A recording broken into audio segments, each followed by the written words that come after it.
갑니다. 고통 가운데 계신 주님, 변함없는 주님의 크신 사랑 영원히 주님만을 섬기리. 다시 한번 고백합시다. 하나님께로 더 가까이 갑니다.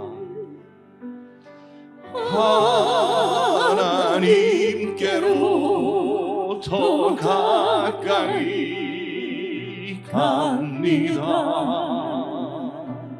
고통 가운데 계신 주님, 변함없는 주님의 크신 사랑 영원히 주님만을 섬기리.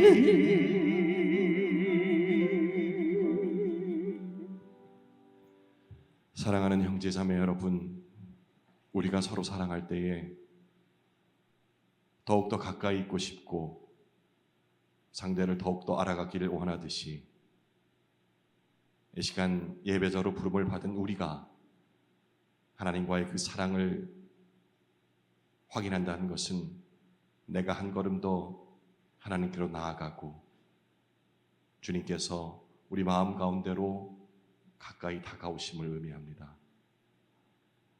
이 시간 하나님과 나 사이를 가로막는 모든 것들 다 내려놓고 온전한 예배자로서 갈망하는 마음으로 우리 예배로 들어가십시다.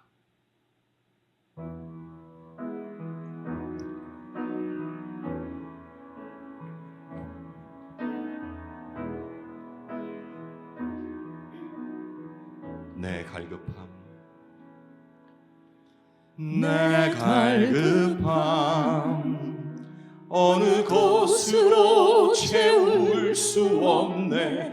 내 갈급함 상한 나의 심령에 내 갈급함 부르짖는 소리 들으소서. 내 갈급함 주의 음성 들리네.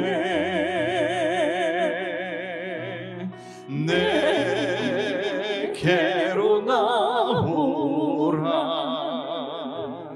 영원히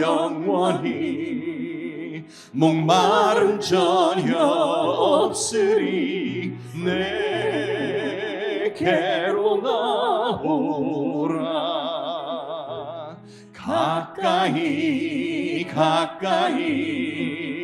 생수의 근원 되신 주께 내게로 나오라.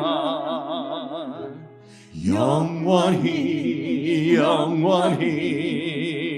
목마름 전혀 없으리. 내게로 나오라. 가까이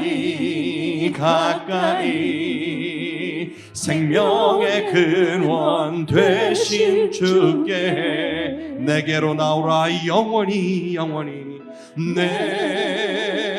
내게로 나오라.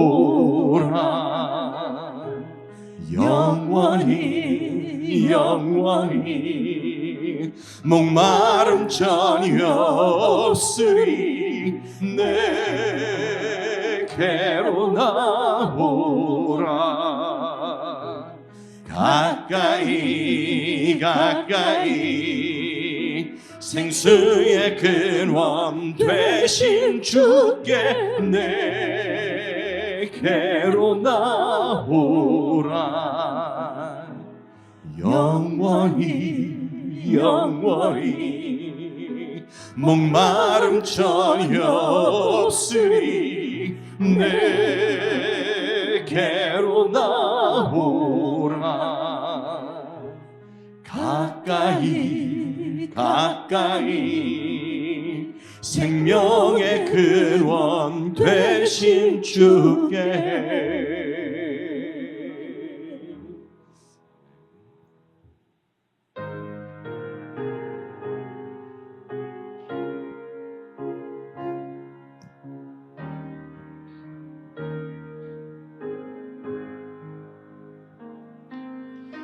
어두운 내 눈 밝히사 진리를 보게 하소서.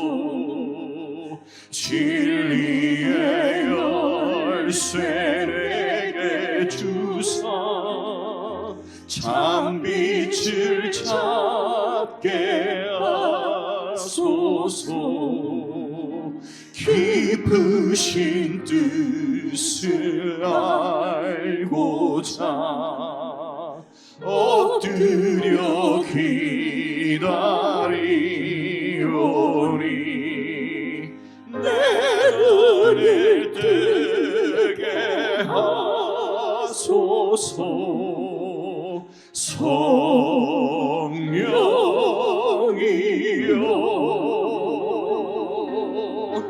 막혀진 내 귀여시사 주님의 귀한 음성을 이 귀로 밝히 들을 때에 내 기쁨 한량 없겠네. 깊으신 뜻을 알고자 엎드려 기다리오니 내 귀를 열어주소서. 성령이여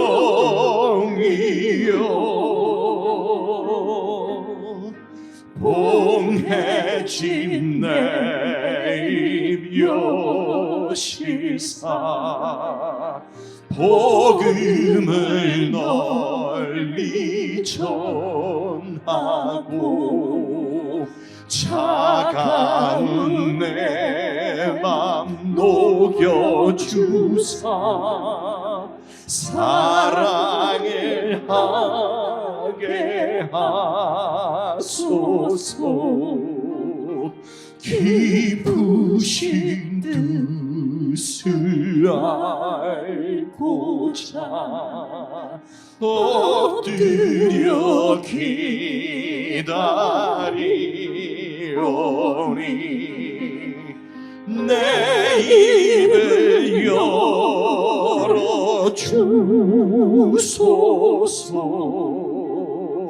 성령이여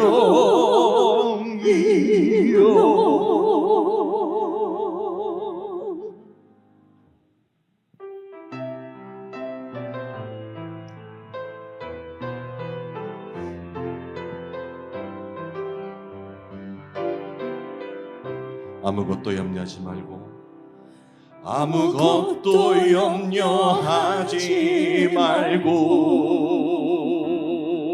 오직 기도와 간구로 아뢰라. 아무것도 염려하지 말고 하나님께 감사로 아뢰라. 지각에 뛰어난 하나님 평강 그리스도 안에서 임하리라. 지각에 뛰어난 하나님 평강 너희 맘과 생각을 지키시리라. 지각에 뛰어난 하나님의 평강 그리스도 안에서 임하리라. 지각에 뛰어난 하나님의 평강 너희 마음과 생각을 지키시리라. 다시 한번 고백합시다. 아무것도 염려하지 말고, 아무것도 염려하지 말고 오직 기도와 간구로 아뢰라. 아무것도 염려하지 말고 하나님께 감사로 아뢰라. 지각에 뛰어난 하나님 평강 그리스도 안에서 임하리라. 지각에 뛰어난 하나님 평강 너희 맘과 생각을 지키시리라. 지각에 뛰어난 하나님의 평강 그리스도 안에서 임하리라. 지각에 뛰어난 하나님의 평강 너희 마음과 생각을 지키시리라. 우리 함께 입술을 모아 입술을 열어 함께 기도드리길 원합니다. 사람을 보며 세상을 볼 때 만족함이 없음을 잘 알면서도 그곳을 향하고 있는 우리 눈을 순간순간 목도하게 됩니다. 심지어 이렇게 예배자로 예배 자리에 선 이 순간도 나의 염려와 근심이 가시지 않음을 솔직하게 고백을 드립니다. 하지만 지각에 뛰어난 그 하나님의 평강이 말씀을 통하여서 이 자리에 임재할 것을 믿기에 우리가 주님 존전에 기쁜 마음으로 감사한 마음으로 무릎을 꿇었으리라 믿습니다. 우리가 사랑하는 사람에게 내 마음을 고백하듯이 주를 향한 그 마음을 입술을 열어서 고백드릴 때에 하나님께서 분명히 기쁨으로 화답을 주실 것을 믿습니다. 우리 이 시간 나의 입술을 열어서 나의 고백으로 우리 공동체의 고백으로 함께 기도드립시다.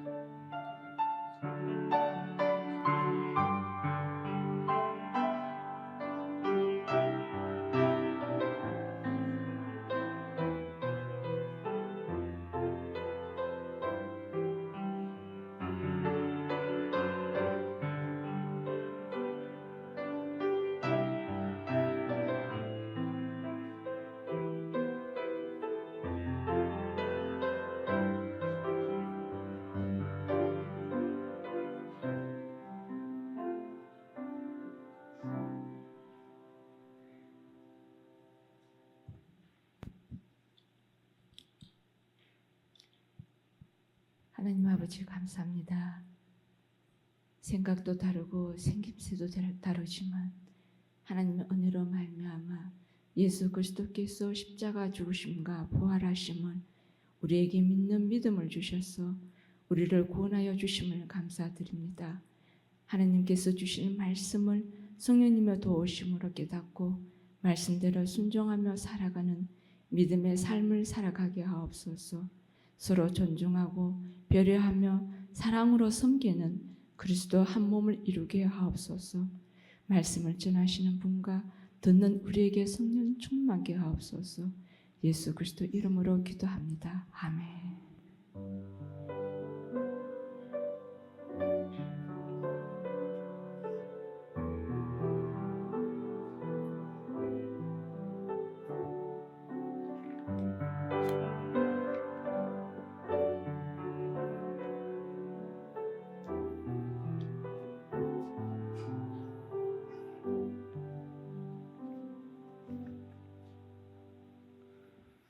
반갑습니다. 네. 오늘 새벽에 눈이 많이 왔습니다. 보셨어요? 네. 이러다 쌓이겠는데 싶어서 얼른 눈을 막 치운다고 새벽기도 마치고 했는데 비가 쫙 와버리는 거예요. 그럴 줄 알았으면 안 치우는 건데 오면서 그 차량 운행하면서 그 말씀 드렸더니 우리 권사님이 그래도 치워야 됩니다.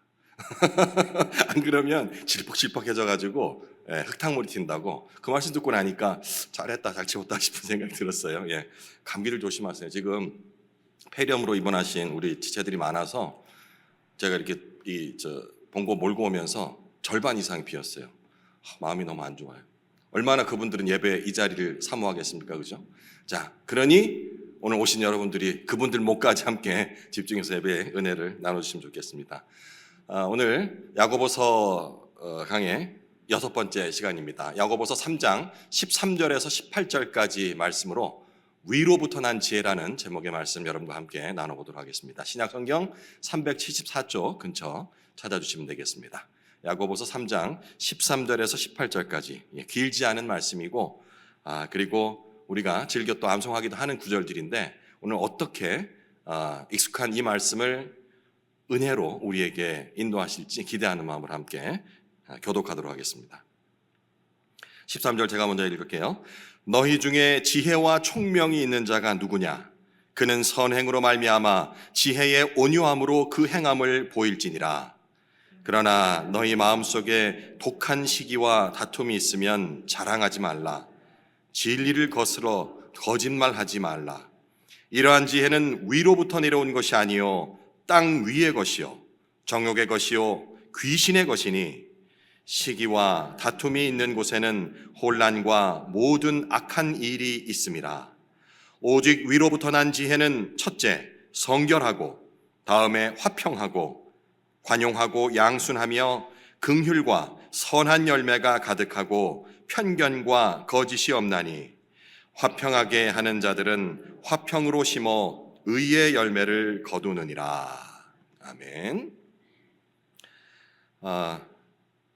이제 뭐 다 외우시겠죠? 이 야고보서 이 편지가 누구에게 이렇게 누구를 향해서 쓰여졌는지. 이 수신자들은 초대교회의 유대인 그리스도인들이었습니다. 한 번 더 반복할게요. 유대인 그리스도인, 이방인 그리스도인 이렇게 나눠져 있습니다. 굳이 우리 치자면 이방인 그리스도인이죠? 유대인 출신이 아니니까. 근데 유대인 그리스도인과 이방인 그리스도인의 그 차이점을 이해해야지 야고보가 얘기하는 그 복음과 바울이 얘기하는 그 복음이 다르지 않다라는 것을 이해를 할 수가 있는 것입니다. 이들은 예루살렘을 비롯한 여러 지역에서 신앙을 지키면서 살아가던 유대인 그리스도인들이었습니다. 당시 그리스도인들은 유대교, 그리스도교 말고요, 유대교와 로마 제국의 압박 속에서 신앙적인 위기를 겪고 있었습니다. 그로 인해서 공동체 내에서도 분열이 일어나기 시작했죠. 야고보서는 이런 상황에서 그리스도인들에게 올바른 신앙과 그리고 신앙에 걸맞은 행위를 촉구하면서 특히 지혜와 또 언어의 사용, 지혜로운 언어의 사용, 또 신앙의 실천을 강조합니다. 이렇게 그 실천적 신앙을 강조를 하면서 특히 행함을 중시하는 그 내용들을 쭉 전반적으로 이어가고 있죠. 이것은 거듭 말씀드리지만 바울이 강조한 믿음으로 의롭게 된다라는 것과 결코 상반되는 것이 아닙니다. 참된 믿음은 자연스럽게 행위로 드러난다는 점을 강조하는 것이지 두 개가 별개라는 것이 아니라는 점을 계속해서 머릿속에 강조를 해야 합니다. 잠깐 잊어버리면 다른 느낌을 받아요. 금세. 저도 그러거든요. 그러면 다시 처음으로 돌아가서 두 믿음이 다른 것이 아니다라는 것을 전제로 놓고 다시 읽어야 합니다. 오늘 읽은 본문에서는 이제 지혜를 주제로 삼아서 세상의 지혜와 하나님께로부터 오는 지혜를 비교하면서 참된 그리스도인의 그 삶이 어떠해야 하는지 열거를 하고 있습니다. 세속적인 지혜는 시기와 다툼을 조장합니다. 너무나 잘 알고 있고 경험하는 부분들이죠. 이것은 육적이고 마귀적인 것이라고 야고보는 정의를 합니다. 반면에 하나님의 지혜는 온유롭고 온유하고 평화로우며 결과적으로 의와 의의 선한 열매를 맺는다라는 내용이 오늘 주된 내용이 되겠습니다. 한 절씩 한번 살펴보겠습니다. 13절, 너희 중에 지혜와 총명이 있는 자가 누구냐? 그는 선행으로 말미암아 지혜의 온유함으로 그 행함을 보일지니라. 야고보는 참된 지혜를 가진 사람이 누구인지 먼저 질문을 하면서 시작을 하죠. 지혜로운 사람은 말이 아니라 이 행위를 통하여서 자신을 증명해야 한다. 자신의 믿음을 증명해야 한다라고 얘기를 합니다. 특히 참된 지혜는 온유함을 동반한다고 얘기를 하죠. 온유함에 대해서는 지난 시간에 설명드렸습니다. 온유하다는 것이 말을 부드럽게 하고 성정이 참 차분하며 포용력이 있고 이런 것을 얘기하는 것이 아니고, 성경에서 말하는 온유함이라는 것은 내 안에 있는 자만과 교만이 없어진 상태, 그래서 비어진 상태, 이거를 온유함이라고 얘기한다고 설명드렸습니다. 참된 지혜라는 것은 하나님을 아는 거죠. 그죠? 하나님을 바로 알려면 바로 내 안에 있는 그런 잡다한 것들이 다 비워져야 한다는 거예요. 그래야 하나님 들어올 수 있으니까. 뭐 다른 것들로 채워져 있으면 그 속에 하나님 들어오고 싶어도 들어올 수가 없는데, 그것을 비워내야 하나님이 들어올 수 있다. 하나님을 아는 것이 참된 지혜다. 그러므로 참된 지혜가 내 안에 들어오려면 온유해야 한다 라고 얘기를 하는 겁니다. 우리 교회 공동체 슬로건 중에서 이런 슬로건이 있습니다. 마음이 가난한 자들의 모임. 이런 거 혹시 보셨습니까? 팻말에도 붙어있고, 그죠?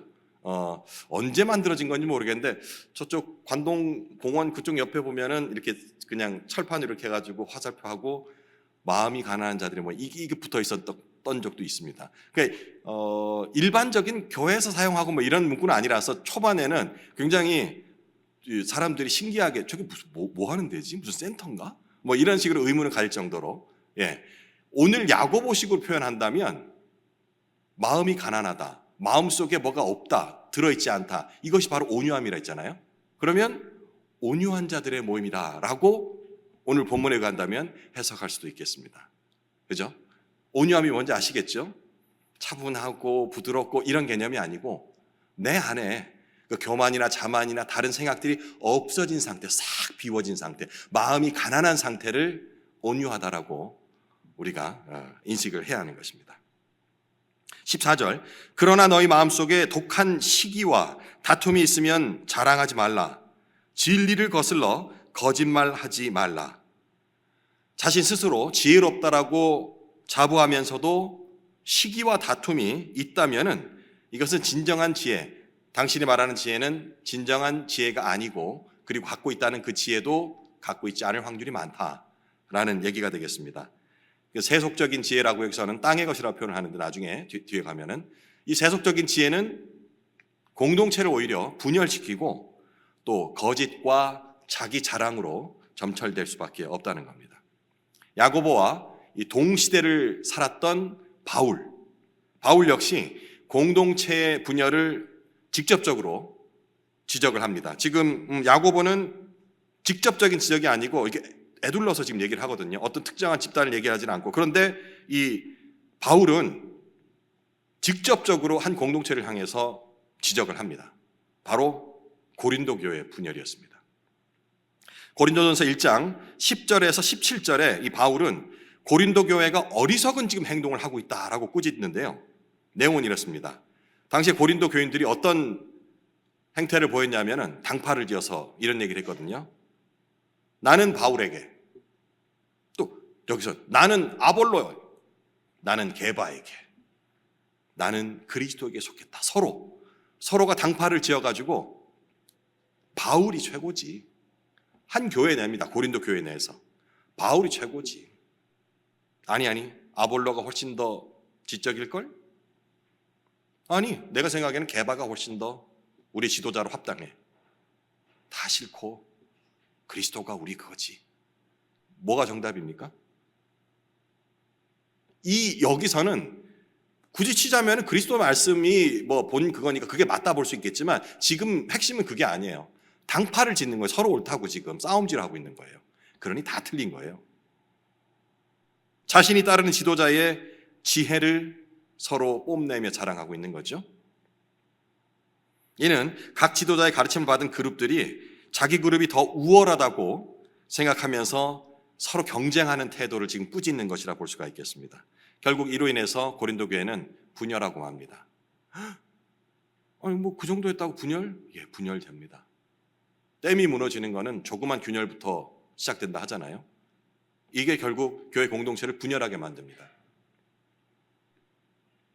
바울은 이런 분열이 십자가의 복음을 가리우고 또 인간의 죄를 앞세우는 그런 어리석임이라고 지적을 한 것입니다. 이렇게 바울과 동시대에 사역했던 야고보가 굳이 속하냐면 야고보는 예루살렘 교회죠. 유대인들 교회예요. 바울이 얘기했던 그 교회들은 이방인들이 섞여 있는 그런 교회였고요. 동일한 상황을 아마 겪었을 것 같습니다. 그런데 이 야고보는 바울처럼 직접 콕 집어서 이 공동체를 지적한 것은 아니고요. 이렇게 둘러서 전체를 다 아우러서 비유적인 얘기로 말하고 있다라고 생각을 하면 되겠습니다. 이 말씀은 오늘을 사는 나에게 적용한다면 어떻게 대입해 볼 수가 있을까요? 우리가 항상 말씀드리지 않습니까? 구약, 신약 성경도 역시 우리에게는 옛 이야기입니다. 그러니까 이런 거를 역사적 사건으로 그리고 그냥 교훈 정도 알아두면 참 좋을 정도 참고하면 이런 식으로 해가지고는 우리 신앙의 발전과 유익이 없다라는 걸 자주 말씀드립니다.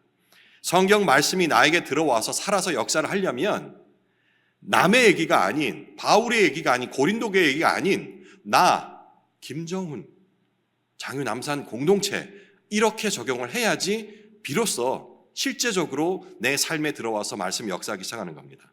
14절 말씀, 좀 전에 읽었던 그 말씀 14절, 그러나 너희 마음속에 독한 시기와 다툼이 있으면 자랑하지 말라. 진리를 거슬러 거짓말하지 말라. 이 말씀은 오늘 김영재가 꼭 와서 들어야 되는데 김영재 이런 데 빠지더라. 와야지 들어야 되는데 이런 생각이 잠깐이라도 들었다면 아직 멀었습니다. 은혜 받을 준비가 안 돼 있는 겁니다.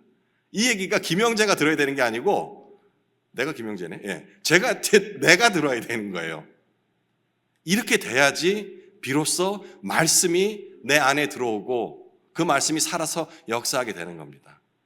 이 얘기를 누가 들었어야 되는데 라는 이 생각이 아닌 거죠. 우리 교회는 지체들의 그 소모임을 사랑방이라고 부릅니다. 명명해서 각 교회마다 이런 소규모 그룹 모임이 다 있거든요. 조직이 되어 있는데 그 명칭들은 다 다릅니다. 어디는 셀 모임, 좀 현대적으로 셀 모임, 그리고 다락방 혹은 목장 이런 식으로 나누어서 소규모 이 그룹들을 유지를 하는데요.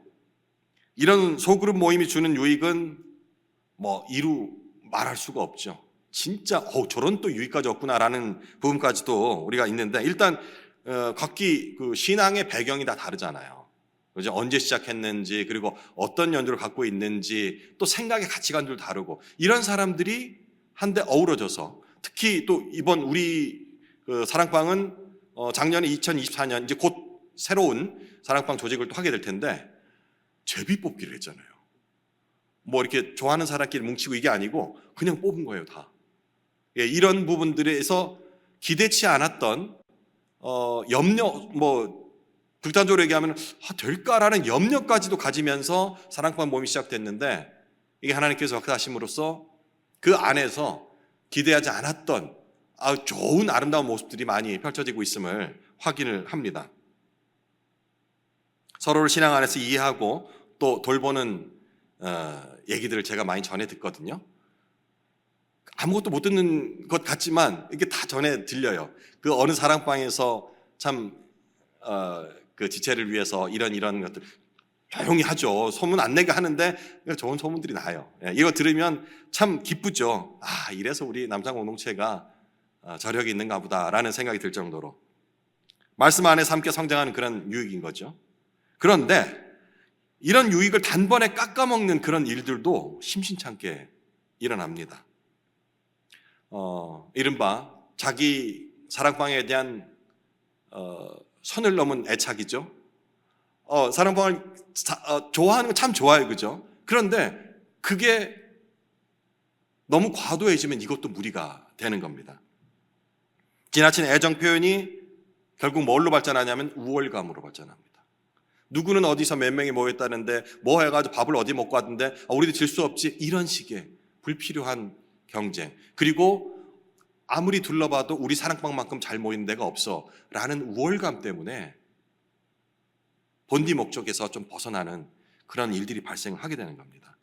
이게 결국 경쟁으로 이어져서 결국엔 다툼으로까지도 이어집니다. 이건 우리 얘기는 아닙니다. 대형 교회일수록 이런 그 경쟁들이 더 눈에 띄는데 우리 교회는 눈 씻고 찾아봐도 교육자가 몇 명 안 됩니다. 숨겨놓은 교육자도 없고요. 그렇기 때문에 사역자별로 이렇게 파가 나뉜다든지 이런 일은 없어요. 무슨 말인가 싶죠. 사역자별로 파가 나뉜다니? 이 대형 교회는 그런 데가 있어요. 그냥 그 상주하는 사역자들이 막 한 10명씩 되고 이러면요, 서로 이제 뭐 교구별로 나누든지 이렇게 나뉘잖아요. 담당.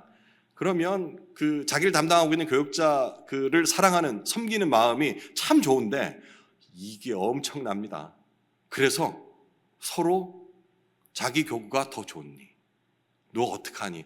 아, 우리 목사님은 뭐 이 말씀이 뭐 이런 것들 참 좋은 얘기인데 그게 정도가 지나치면서 나뉘는 거예요. 시기와 다툼이 일어나기 시작하는 겁니다. 이게 아닌 것 같은데요, 일어나요 진짜. 우리는 많지 않기 때문에 그렇게 나뉠 만한 그런 건덕지가 없습니다만은 이 각 교구별로 담당하는 그 목회자들에 대한 프라이드들이 엄청난 거예요. 고린도 교회 분열이 바로 이런 거였다는 것을 우리가 방금 읽은 말씀에서 알 수가 있잖아요. 나는 우리 당회장이신 바울파야. 직속이야, 직속. 또 누구는 나는 우리 수석 장로 아볼로 장로님과 함께 신앙을 키워가고 있지. 개바 전도사님 말씀 안 들어봤어? 감동 포인트가 있잖아. 시대를 잘 이어가면서 설교도 얼마나 잘하고 이런 식으로. 아, 다 됐고 나는 내가 볼 적엔 다들 시원찮아. 말씀에서 어긋나고 본질에서 오직 그리스도, 예수 그리스도만이 온전한, 나는 거기만 믿고 따를 거야. 지금 이러고서 지금 당파를 짓고 있는 거예요. 다들 자기 주장은 맞죠.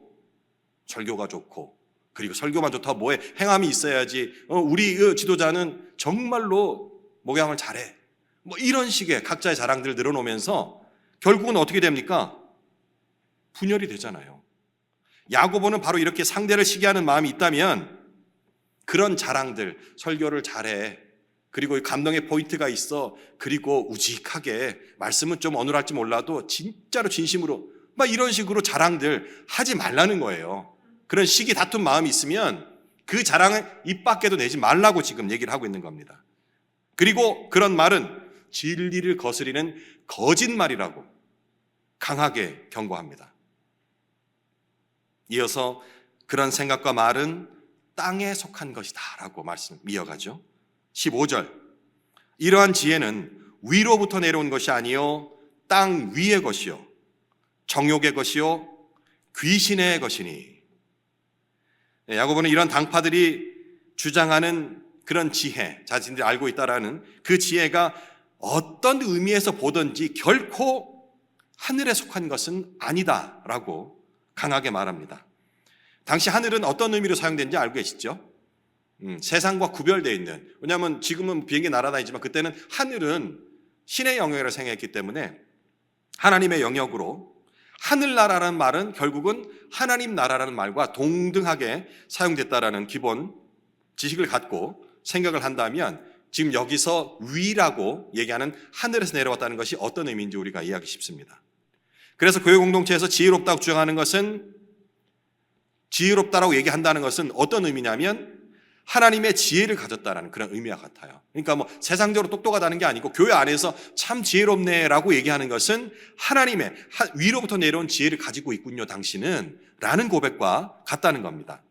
그리고 이것은 하나님의 영이, 내려주신 영이 충만한 상태다, 그 사람 지혜롭다라는 것은 결국은 성령 충만하다는 말과 동격으로 사용이 되는 겁니다. 요즘 우리가 매일 묵상하는 본문인 매일 성경은 누가복음을 본문으로 갖고 있습니다. 오늘 본문, 오늘 새벽 본문 마지막 절, 누가복음 22장 40절에 보면 이렇게 적혀 있습니다. 아기가 자라며 강하여지고 지혜가 충만하며 하나님의 은혜가 그 위에 있더라. 여기도 바로 제가 오늘 이제 그 목사님 말씀 인도하실 적에 마지막 구절을 보면서 제가 오늘 해야 될 그 말과 통한다 싶어가지고 삽입을 했습니다. 성경에서 지혜가 충만하다는 것은 지금 여기서 보듯이 하나님의 은혜가 충만하다는 거예요. 지혜롭다는 것은 저 사람 되게 많이 배웠는데 진짜 아는 게 많은 것 같다. 그 지혜가 아니고요. 하나님의 은혜가 충만한 상태를 보고 그걸 보고 우리는 저분 참 지혜로운 것 같아 라고 얘기를 하는 겁니다. 최소한 교회 안에서 우리가 지혜롭다는 것은 그 사람이 많이 배웠거나 많이 알고 있다라는 것, 그리고 사리분별이 발라가지고 손해보지 않고 가는 이걸 지혜롭다고 하는 것이 아닙니다. 성령이 충만해서 하나님의 은혜가 가득한 상태, 그런 사람을 보고 지혜롭다고 하는 것이에요. 이게 그래서 우리가 생각하는 지혜와 조금 달리 생각될 수 있을 부분을 잠시 후에 설명을 해드리도록 할게요.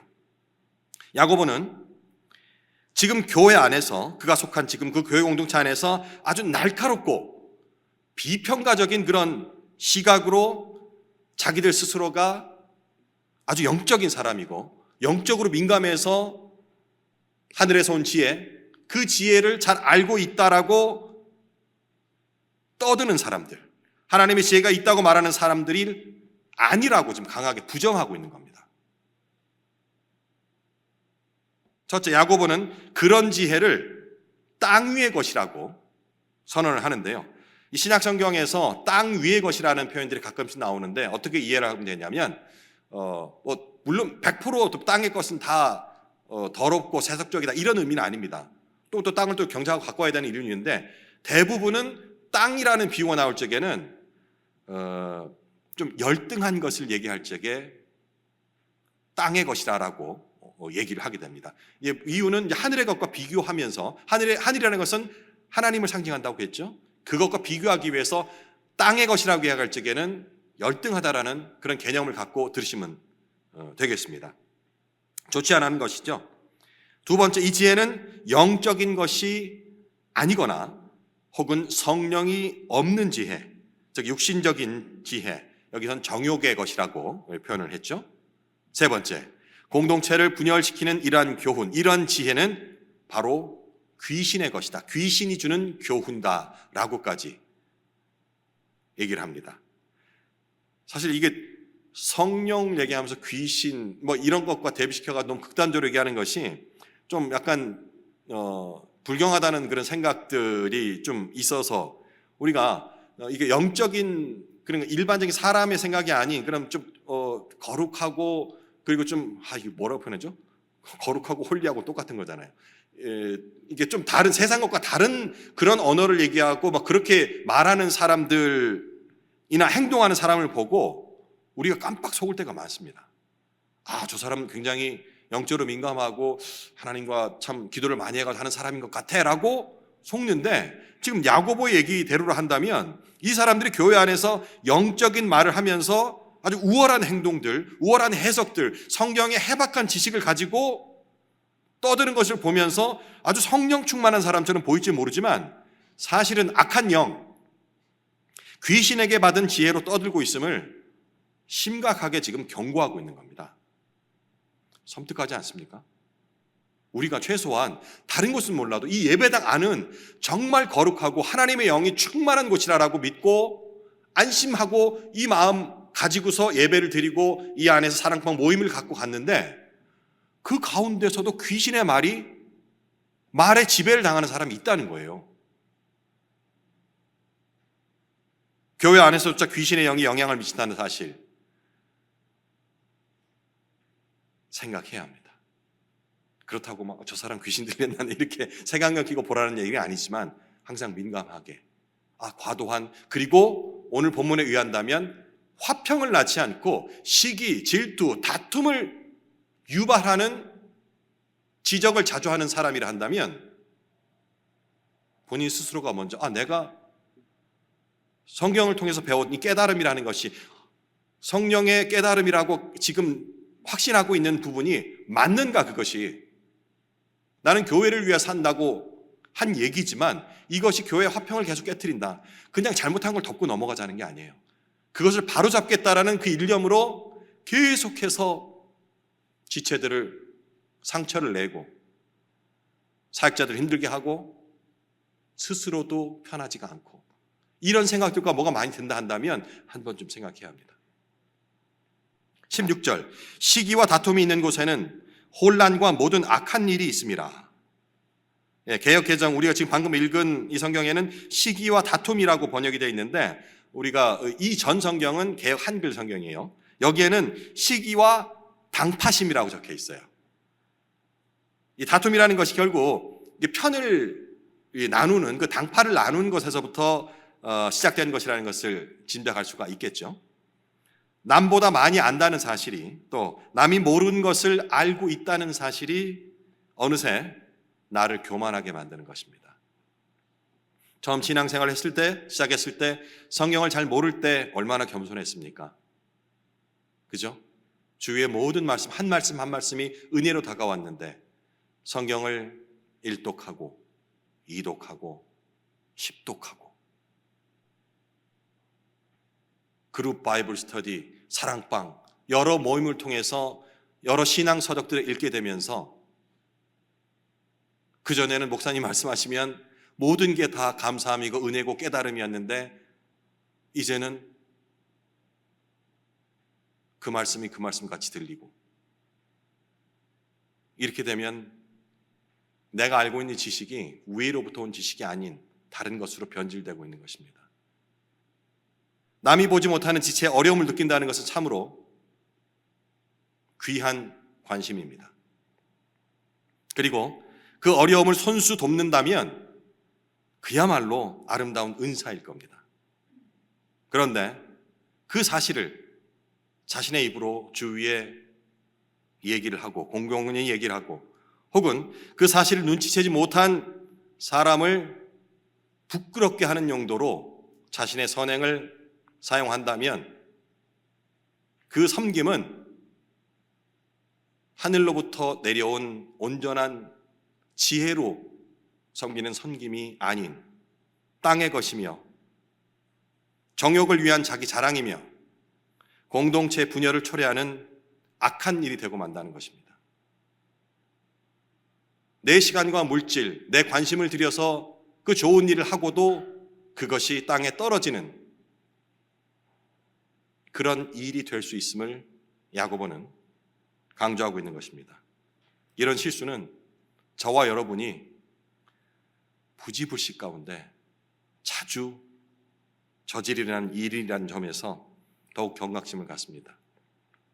이제 야고보는 이런 땅의 지혜와는 반대되는 하늘의 지혜의 특징을 설명을 합니다. 17절 오직 위로부터 난 지혜는 첫째 성결하고 다음에 화평하고 관용하고 양순하며 긍휼과 선한 열매가 가득하고 편견과 거짓이 없나니. 먼저 이 참 지혜의 특성을 살펴보기 전에 위로부터라는 그 단어에 우리가 좀 주목을 할 필요가 있습니다. 위로부터라는 그 단어, 이 땅의 지혜는 내가 학문적으로 공부하거나 열심을 내서 얻을 수 있는 그런 지혜입니다. 그런데 위로부터 난 지혜는 나의 노력과는 무관하게 선물로 주어지는 것이라는 점을 강조하기 위해서 바로 위로부터라는 단어를 사용한 겁니다. 위는 우리가 하늘이라는 걸 생각할 수 있겠죠. 그것은 나의 노력으로 받는 것이 아니고 지극정성으로 얻어지는 것이 아니고 그냥 하나님께서 내려주신 선물과도 같은 것이라는 겁니다. 성령의 역사 또한 마찬가지죠.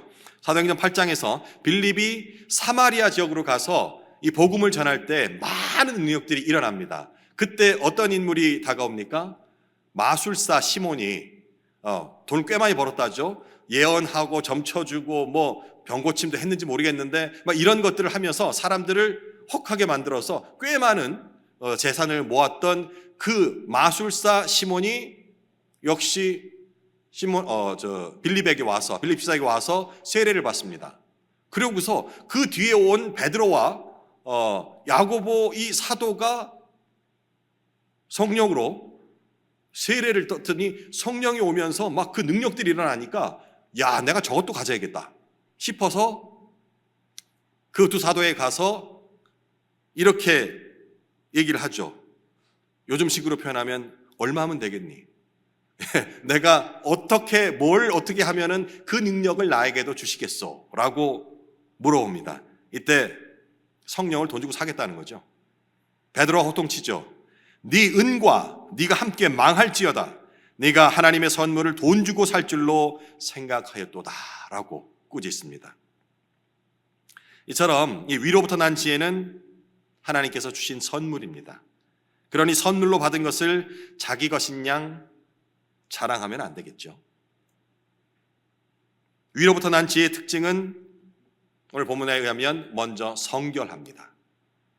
여기서 성결하다는 단어의 의미는 이제 구약에 보면은 시편과 잠언에 보면은 이 성결에 대한 묘사가 나오는데, 바로 구약의 시편과 잠언에 등장하는, 시편에는 하나님을 비유했고요, 그리고 잠언에는 의인을 얘기를 합니다. 이 특징이 바로 성결하다는 거예요. 시편에는 하나님이 성실하시다라고 녹이를 했죠. 이 같은 원어를 쓰고 있습니다. 그리고 잠언에는 의인의 길은 구부러지거나 불의하지 않고 성결하다라고 얘기를 했죠. 이게 의인의 특징을 얘기하는 거예요. 하나님의 특징이고 또 의인의 특징이 바로 성결하다는 겁니다. 이 성결함은 그 사람이 하나님의 성품에, 그 본디, 그 성결함의 원조이신 그 하나님의 성품에 참여한다는 것을 의미하는 것입니다. 예수님도 마태복음 5장 8절에 이렇게 말씀하셨죠. 잘 아는 말씀. 마음이 성결한 자는 복이 있나니 그들이 하나님을 볼 것이미요 라고 말씀하셨습니다. 그러니까 참된 지혜의 가장 본질적인 특징은 하나님 앞에서 거룩하고 깨끗한 삶을 지향하는 것, 이것이 바로 참된 지혜라고 얘기를 하는 겁니다. 다음으로는 특징이 이제 화평합니다. 땅의 지혜가 시시비비, 시비, 무엇이 옳고 그름을 가리는 것에 집중해서 결국은 다툼으로, 분열로 이어진다 한다면, 위로부터 난 지혜, 하늘로부터 난 지혜는 옳고 그름이라는 그 이분법적인 혹은 흑백 논리, 그런 식의 접근이 아니라 서로 다름을 인정을 하고 정죄가 아닌 그런 포용하는 마음으로 서로를 화평하게 만든다는 그런 특징을 갖는 것입니다. 다음으로 관용하고 양순하다라고 표현을 했죠. 이 관용이라는 것은 어떤 그 일을 바라보는 관점이 공정함을 유지를 하고 있다는 겁니다. 그런데 이 법과 원칙을 적용함에 있어서 공정함이라는 것들을 너무 엄격하게 자로 잰 듯이 따지는 것이 아니고 자비롭게 적용하는 겁니다. 이 부분이 참 신비입니다. 우리가 생각할 때 공정이라는 것은 여기가 O 했으면 여기도 O가 돼야 되는 거예요. 제 고백을 드릴게요. 제가 처음 결혼해가지고요, 저희는 맞벌이 부부였기 때문에 맞벌이 부부 하면, 여기 맞벌이 부부 해보신 분들은 다 아시겠죠. 집안 살림 누가 살아야 돼요? 예? 장로님 같이, 당연히 같이 같이면 어느 정도 같이요? 저 빨래 반반, 아니면 빨래는 네가, 설거지는 내가, 뭐 이렇게? 형편에 맞게끔 지혜로운 대답이십니다. 이게 이거 안 되더라고. 제 머리 가지고는 해결이 안 돼요. 예를 들어서 전 빨래가 정말 저는 빨래 하는 건 세탁기가 하니까 빨래 개는 게 그렇게 싫어요. 비정상인가요? 이상하게 빨래하고 뭐 하는 거는 얼마든지 하겠는데 노는 것도 귀찮았고, 놀기까지 어떻게 했다면 그다음 개는 게 왜 이렇게 싫어요. 저는 다 그런지 아니 저만 그런지 모르겠는데, 그래서 설거지를 내가 할게, 뭐 이렇게 나름 합리적으로 하는 거예요. 타협을 보는 거예요. 근데요, 제 시각에서는 공평하지가 않아요. 제가 더 많이 하는 것 같아요. 빨래 안 해요. 계속 쌓아놓고, 제 입장에서는. 나 설거지 매일 먹으면 바로 하는데. 뭐 이런 식으로, 초반에 많이 다퉜습니다. 그래서 이제 딱 공평하게 5번 했으면 횟수로 나누자 해서 뭐 이런 식으로 나눠보기도 했거든요. 그게 됩니까? 그죠? 나중에 한 20년 살고 나니까 그 다음에 이 공평이라는 것이, 지금 여기서 공정이라는 얘기가 나오잖아요. 관용. 이게 그 의미가 아니구나. 공평하다, 공정하다는 것이 5대5 나누는 게 아니구나. 깜냥이 있잖아요. 예를 들어 힘으로 친다면 남자가 힘 더 세잖아요. 그러면 남자가 이 정도의 5의 힘을 썼으니 너도 5를 해라? 이건 공평한 게 아니에요. 힘으로 따진다면 남자가 9 정도 하고 여자가 1 정도 하면 그게 공평한 거예요.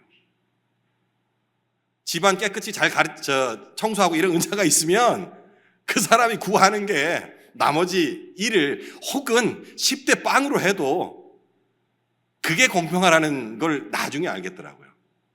은사라고 얘기를 하고요.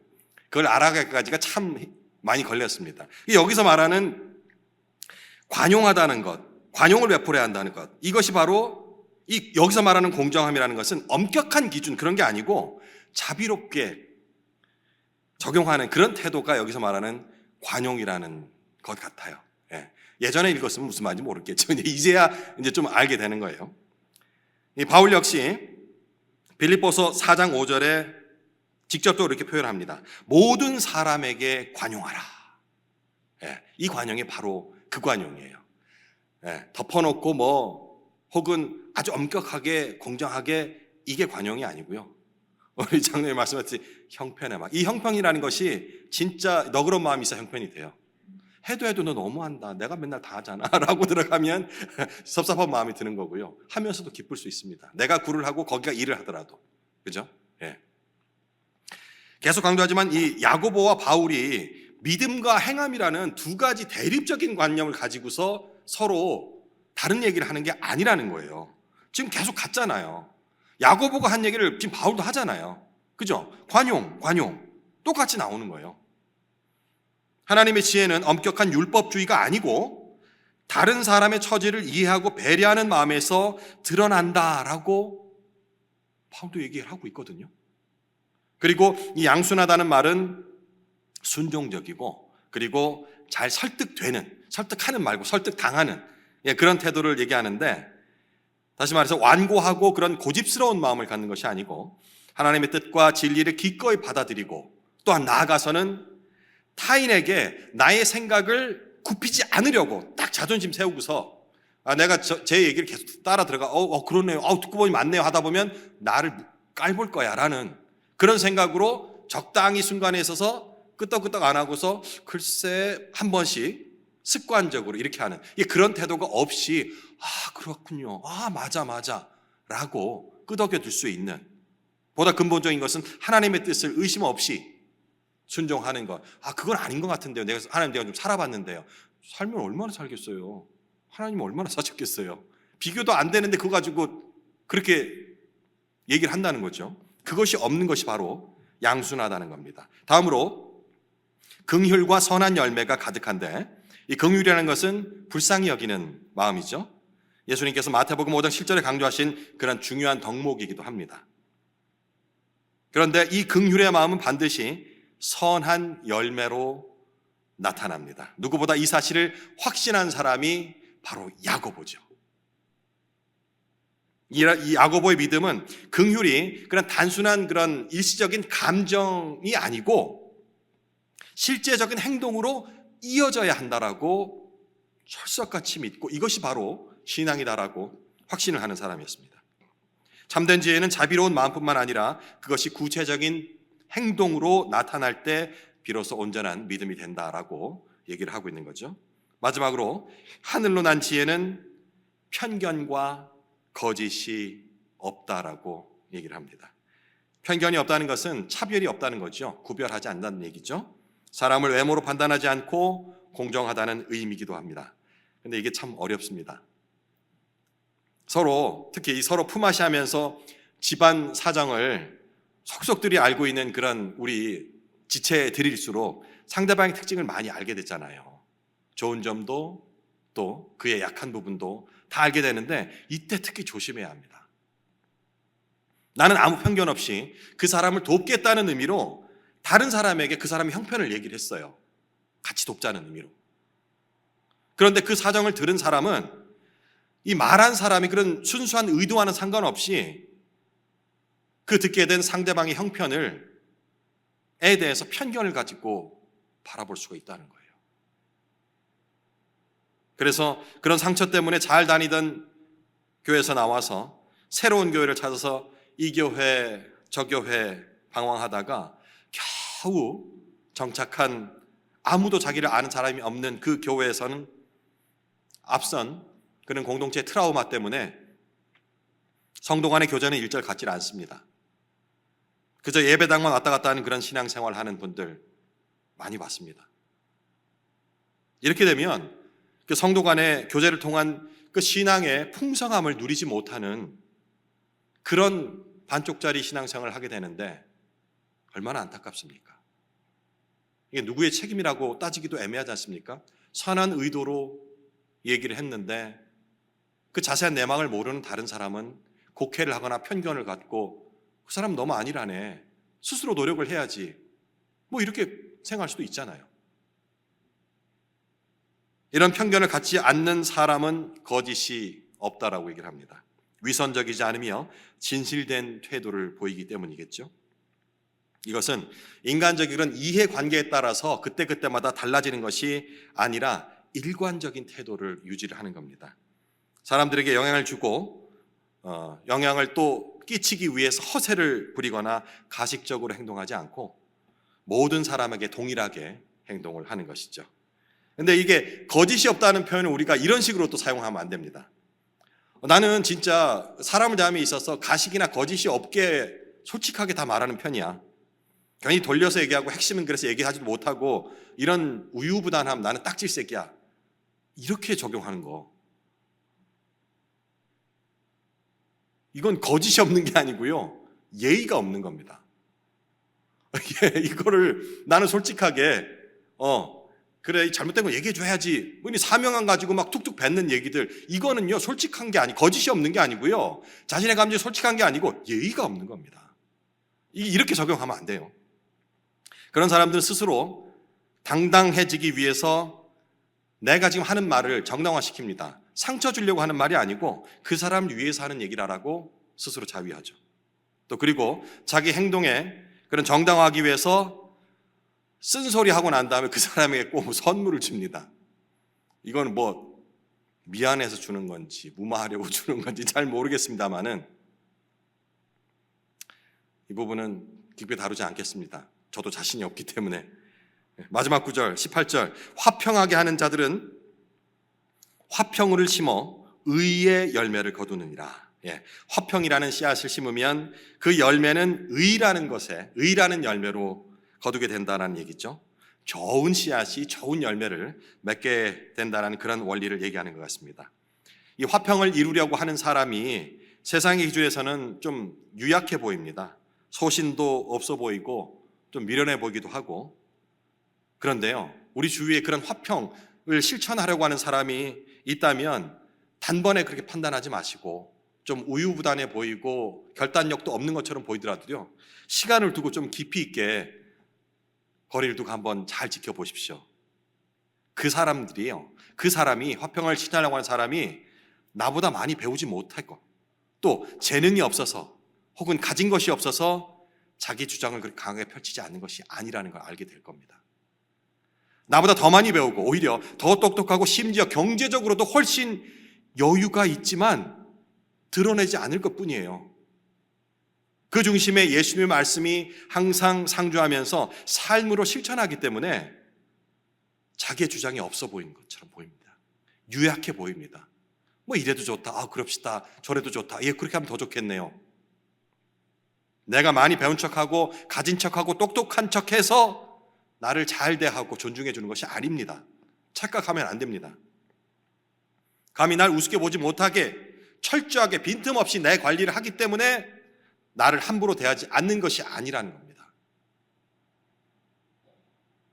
말씀을 정리하겠습니다. 야고보서 3장 13절에서 18절은 참된 지혜에 관해서 야고보의 교훈을 담고 있습니다. 세속적인 지혜는 시기와 다툼을 낳고 또 이는 마귀적이며 공동체를 파괴한다라고 얘기를 합니다. 반면에 하나님의 지혜는 성결하고 화평하고 온유함과 긍휼을 동반한다고 하죠.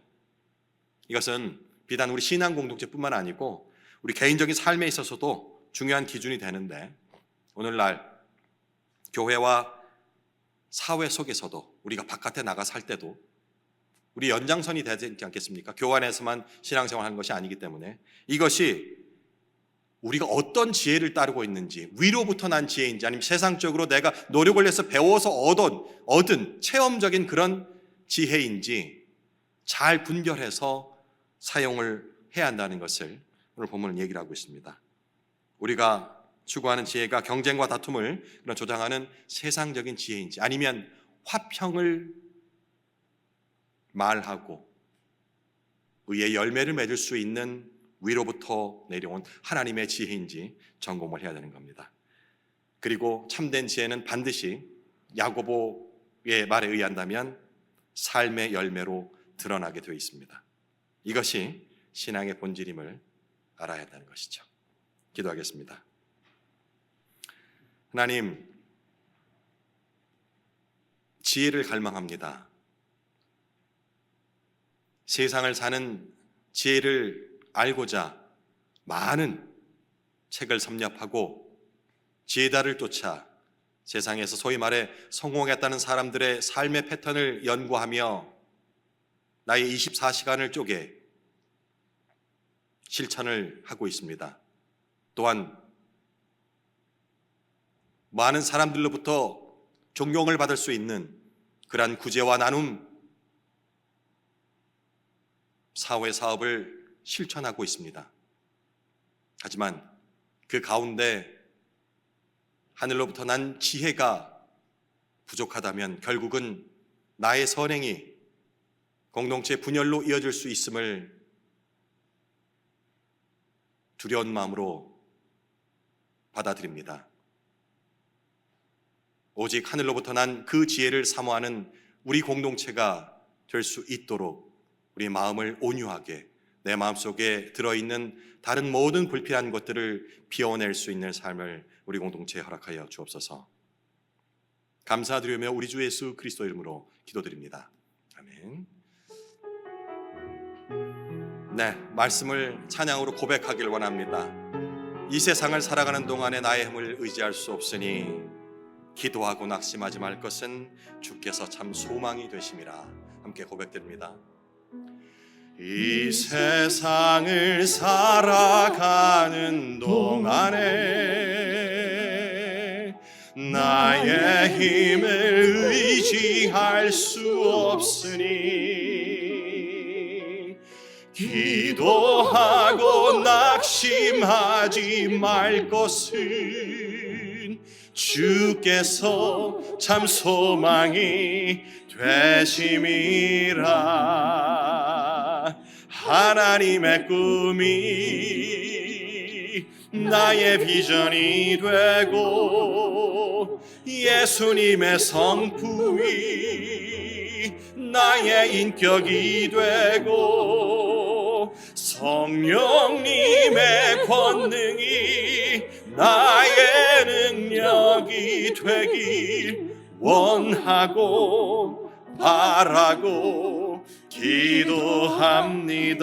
주의 길을 걸어가는 동안에 주의 길을 걸어가는 동안에 세상의 것 의지할 수 없으니 감사하고 낙심하지 말 것은 주께서 참 기쁨이 되심이라. 아멘. 하나님의 꿈이 나의 비전이 되고 예수님의 성품이 나의 인격이 되고 성령님의 권능이 나의 능력이 되길 원하고 바라고 기도합니다. 아멘. 우리 예수님 가르쳐주신 기도로 수요일 예배 마치도록 하겠습니다. 하늘에 계신 우리 아버지여, 이름이 거룩히 여김을 받으시오며 나라의 임하옵시며 뜻이 하늘에서 이룬 것 같이 땅에서도 이루어지이다. 오늘날 우리에게 일용할 양식을 주옵시고 우리가 우리에게 죄 지은 자를 사하여 준 것 같이 우리 죄를 사하여 주옵시고 우리를 시험에 들게 하지 마옵시고 다만 악에서 구하옵소서. 대개 나라와 권세와 영광이 아버지께 영원히 있사옵나이다. 아멘.